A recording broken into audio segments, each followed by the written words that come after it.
So Excel delivered a somewhat unexpected surprise today by doubling in the closing hours of the session. Send it to the frickin' moon, idiot.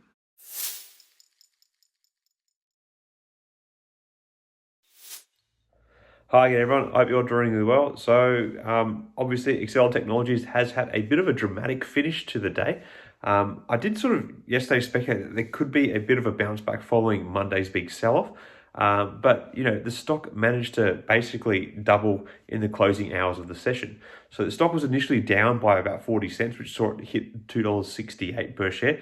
However, it mounted a somewhat dramatic comeback to the session, closing at $6.28 per share, or up by 103%.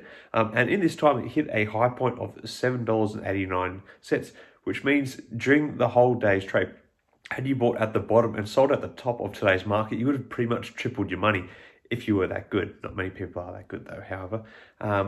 To back up the rally, there was actually a strong return in volume in the trade at the end of the day, which has helped push it up and keep the stock price up.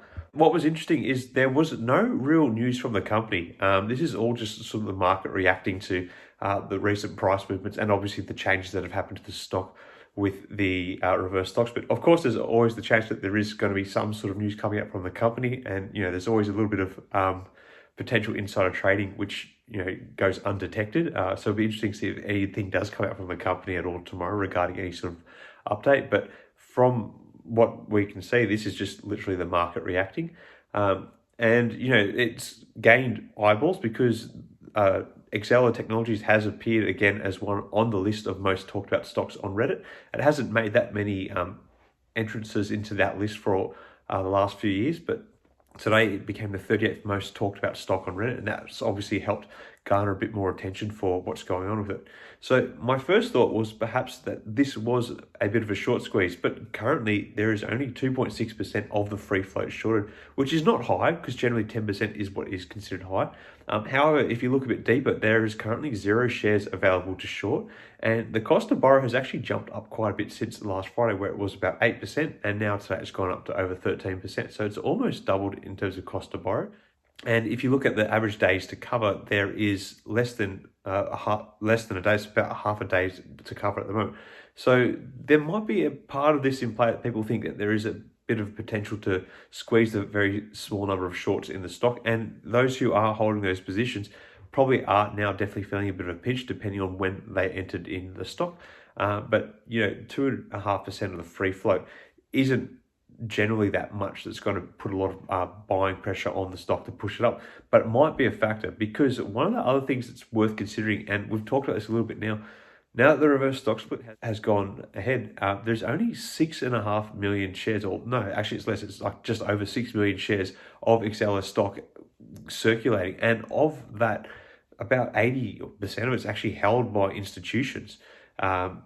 Perhaps more. 75% of it is owned by B. Riley Capital, who just recently put in all this money in the company. So it is very tightly held by institutional investors. I'm not saying that those institutional investors are going to hold on to those stocks. There might be a chance that some of them may dump some of them after what happened yesterday.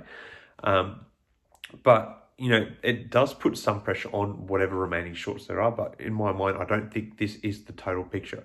I think we are seeing a bit more of a bounce back from probably an overselling of the stock once the reverse stock split was announced, and then when it was executed on Monday, which basically saw the stock fall by over 50% in those two sessions.